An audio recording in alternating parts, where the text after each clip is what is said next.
कन्नौज में नवाब सिंह यादव के रिश्तेदारों की बढ़ी मुश्किलें, कोल्ड स्टोरेज की बाउंड्री पर नोटिस चस्पा। कासगंज में भारत बंद में माहौल बिगाड़ने की कोशिश, कार्यकर्ताओं ने किया बीजेपी नेता की गाड़ी पर हमला। रायबरेली में क्रीम लेयर आरक्षण को लेकर जोरदार प्रदर्शन, एएसपी, बीएसपी, सपा और अन्य कार्यकर्ताओं ने किया प्रदर्शन। उन्नाव में डिप्थीरिया बीमारी का कहर, अब तक 5 बच्चों की मौत। नमस्कार, आज की खबर में आपका स्वागत है। मैं हूं आपके साथ शिखा मेहरोत्रा। शुरुआत करते हैं उत्तर प्रदेश खबरों की। कन्नौज से बड़ी खबर सामने आ रही है, जहां दुष्कर्म मामले से जुड़े नवाब सिंह यादव के रिश्तेदारों की मुश्किलें बढ़ गई हैं। बता दें कि बलनापुर गांव में स्थित अवैध कब्जे वाले कोल्ड स्टोरेज की बाउंड्री वॉल पर राजस्व टीम ने नोटिस चस्पा कर दिया है। इसके साथ ही उन्हें 1 सप्ताह के भीतर जगह खाली करने की चेतावनी दी गई है और ये कोल्ड स्टोरेज नवाब सिंह यादव के रिश्तेदार का है। कासगंज में भारत बंद के दौरान माहौल बिगाड़ने की कोशिश की गई, जब भीम आर्मी और बसपा कार्यकर्ता ने बीजेपी नेता की गाड़ी में तोड़फोड़ करने की कोशिश की। बता दें कि पुलिस ने कड़ी मशक्कत के बाद आक्रोशित भीड़ से भाजपा नेता को सुरक्षित निकाला। ये घटना कासगंज के कलेक्ट्रेट परिसर के पास की है। रायबरेली में क्रीम लेयर आरक्षण के खिलाफ एएसपी, बीएसपी, सपा और अन्य कार्यकर्ताओं ने सुप्रीम कोर्ट के द्वारा दिए गए दलित समाज के वर्गीकरण करने के फैसले का विरोध करते हुए जोरदार प्रदर्शन किया। बता दें कि हजारों दलित कार्यकर्ताओं ने नीला झंडा लेकर शहीद चौक पर पहुंचकर राष्ट्रपति संबोधित एक ज्ञापन नगर मजिस्ट्रेट को सौंपा। इसके साथ ही कार्यकर्ताओं ने सुप्रीम कोर्ट के आरक्षण वर्गीकरण फैसले का विरोध करते हुए जातिगत जनगणना और प्राइवेट सेक्टर में आरक्षण की मांग की है। डॉक्टर पवन राव अम्बेडकर है। मैं सामाजिक कार्यकर्ता हूं और जिस तरह से इस देश में जाति व्यवस्था को मजबूत किया जा रहा है और जातियों को जिस तरह से आपस में लड़ाने का काम इस देश के सर्वोच्च न्यायालय द्वारा किया गया है, हम उसकी कड़े शब्दों में निंदा करते हैं और हमारी ये मांग रही है कि जिस तरह से जाति के आधार पर जो आरक्षण हमें दिया गया है, उस आरक्षण को इन्होंने बांटने का काम किया है। इससे जाति व्यवस्था और मजबूत होगी और एक दूसरे के प्रति वैमनस्यता और घृणा की भावना भरेगी। और इसी उद्देश्य से हम राष्ट्रपति महोदया जी को ये अवगत करा देना चाहते हैं कि आप इस देश की बेटी हैं और इस देश की जाति व्यवस्था को समझते हैं। तो हमारा अनुरोध होगा कि जिस तरह से सर्वोच्च न्यायालय ने यह निर्णय दिया है जातियों के आधार पर हमारे बीच में फूट डालने का, उस निर्णय को वापस लिया जाए। जब तक यह निर्णय वापस नहीं होगा, हमारा यह नाम डॉक्टर पवन राव अम्बेडकर है। मैं सामाजिक कार्यकर्ता हूं और जिस तरह से इस देश में जाति व्यवस्था को मजबूत किया जा रहा है और जातियों को जिस तरह से आपस में लड़ाने का काम इस देश के सर्वोच्च न्यायालय द्वारा किया गया है, हम उसकी कड़े शब्दों में निंदा करते हैं और हमारी ये मांग रही है कि जिस तरह से जाति के आधार पर जो आरक्षण हमें दिया गया है, उस आरक्षण को इन्होंने बांटने का काम किया है। इससे जाति व्यवस्था और मजबूत होगी और एक दूसरे के प्रति वैमनस्यता और घृणा की भावना भरेगी। और इसी उद्देश्य से हम राष्ट्रपति महोदया जी को ये अवगत करा देना चाहते हैं कि आप इस देश की बेटी हैं और इस देश की जाति व्यवस्था को समझते हैं। तो हमारा अनुरोध होगा कि जिस तरह से सर्वोच्च न्यायालय ने यह निर्णय दिया है जातियों के आधार पर हमारे बीच में फूट डालने का, उस निर्णय को वापस लिया जाए। जब तक यह निर्णय वापस नहीं होगा, हमारा यह आंदोलन अनवरत।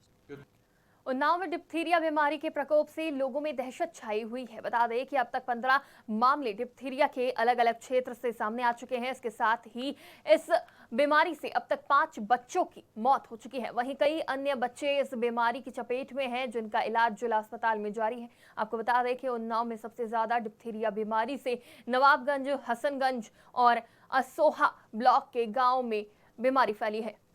विगत लगभग 2 हफ्ते से जनपद सहित प्रदेश के अनेक जनपदों में डिप्थीरिया केसेस निकल रहे हैं। हमारे यहाँ भी डिप्थीरिया के 15 केस हैं और हम लोग इसके लिए जिन ब्लॉकों में निकल रहे हैं वहाँ पे हमने विशेष अभियान चलाकर पिछले 1 सप्ताह से वैक्सीनेशन बच्चों को कराया है। डीपीटी सेकेंड बूस्टर जो 5 से 7 साल में रखता है और टीडी 10 और 16 जो बच्चों को लगाया जाता है, 10 साल और 16 साल लगाया जाता है। इनके लिए हम वैक्सीनेशन करा रहे हैं। हमारे 3 ब्लॉक्स में केस ज़्यादा हैं, सोहा, हसनगंज, नवाबगंज, तीनों जगह ही MOSIS की देखरेख में एक्टिविटीज़ चलाई जा रही हैं। असोहा में, सैरावा में, वहाँ पे 7 केस थे, तो उसके लिए डॉक्टर VP सिंह नेतृत्व में काम कराया गया है और सभी बच्चों में वैक्सीनेशन। महोबा में एक दिल दहला देने वाला मामला सामने आया है, जहां एक सगे चाचा ने अपनी नाबालिग भतीजी के साथ दुष्कर्म किया। बता दें कि पीड़िता को जबलपुर ले जाने के बहाने छतरपुर के एक होटल में ले जाकर घटना को अंजाम दिया। पीड़िता ने अपने पिता के साथ शहर कोतवाली में जाकर आरोपी चाचा के खिलाफ शिकायत दर्ज कराई। फिलहाल पुलिस ने मामला दर्ज कर लिया है और जांच शुरू कर दी है। पीलीभीत में आज ASP, BSP और सपा के कार्यकर्ताओं ने सुप्रीम कोर्ट द्वारा दलित समाज के वर्गीकरण के फैसले के खिलाफ विरोध प्रदर्शन किया। इसके साथ ही हजारों कार्यकर्ताओं ने एकजुट होकर कलेक्ट्रेट तक रैली निकाली और राष्ट्रपति को संबोधित ज्ञापन सौंपा। ASP के मंडल उपाध्यक्ष नईम रजा ने कहा कि जब तक सुप्रीम कोर्ट अपना फैसला वापस नहीं लेता तब तक आंदोलन जारी रहेगा और जातिगत जनगणना के साथ निजी क्षेत्रों में भी आरक्षण की मांग की। वाराणसी में आरक्षण पर सुप्रीम कोर्ट के फैसले के खिलाफ SC/ST समाज में आक्रोश बढ़ रहा है। बता दें कि बहुजन समाज पार्टी ने इस विरोध में भारत बंद का ऐलान किया। इसके साथ ही आज बसपा समर्थक अंबेडकर पार्क से पैदल मार्च करते हुए जिला मुख्यालय पहुंचे और जिला अधिकारी को राष्ट्रपति के नाम ज्ञापन सौंपा। कल जो है हम लोग भारत बंद का ऐलान किया। हमारे राष्ट्रीय अध्यक्ष, पूर्व मुख्यमंत्री, पूर्व सांसद सुश्री बहन मायावती जी के द्वारा ऑल इंडिया में अलाउ किया गया है कि हम लोग भारत बंद का संवैधानिक तरीके से काम करेंगे और राष्ट्रपति को ज्ञापन देंगे कि 1 अगस्त 1924 को जो बिल आया है, जो फैसला आया है, वो फैसला सरकार को इस फैसले पर सरकार जो है महामहिम राष्ट्रपति को ही आदेश है, क्योंकि उस पर जो है महामहिम राष्ट्रपति ही। प्रयागराज में सराय ममरेज थाना इलाके में एक गांव में महिला के साथ सामूहिक दुष्कर्म का मामला सामने आया है। बता दें कि 3 लोगों ने उसके साथ दरिंदगी की और प्राइवेट पार्ट में सरिया से चोट पहुंचाई। परिजनों की शिकायत के बाद पुलिस ने आरोपी जेठ को गिरफ्तार कर लिया है और 2 अन्य की तलाश जारी है। वहीं महिला को इलाज के लिए डफरिन अस्पताल भेज दिया गया है। इसके साथ ही पुलिस ने बताया कि सामूहिक दुष्कर्म हुआ है या नहीं, ये मेडिकल रिपोर्ट सामने आने के बाद ही स्पष्ट होगा। फिलहाल मुकदमा दर्ज कर जांच पड़ताल की जा रही है। आज दिनांक 19/8/2024 को थाना सराय ममरेज पर एक महिला द्वारा सूचना प्राप्त हुई कि उसके जेठ व 2 अन्य व्यक्तियों द्वारा उसके साथ दुष्कर्म व मारपीट की गई है, जिस पर थाना हाजा पर अभियोग पंजीकृत किया गया है तथा नामजद अभियुक्त को हिरासत में ली गई है। झांसी में समाजवादी पार्टी के पूर्व विधायक दीप नारायण सिंह यादव का 19 साल से चला आ रहा, बता दें कि 1000 से ज्यादा सभी धर्मों की बहनों से राखी बंधवाने का कार्यक्रम प्रशासन की अनुमति न मिलने के कारण निरस्त हो गया। यादव ने इसे राजनीति का हिस्सा बताते हुए आरोप लगाया कि भारत बंद के कारण अनुमति नहीं दी गई और अब अगले दिन भी अनुमति न मिलना प्रशासन पर राजनीतिक दबाव का संकेत है।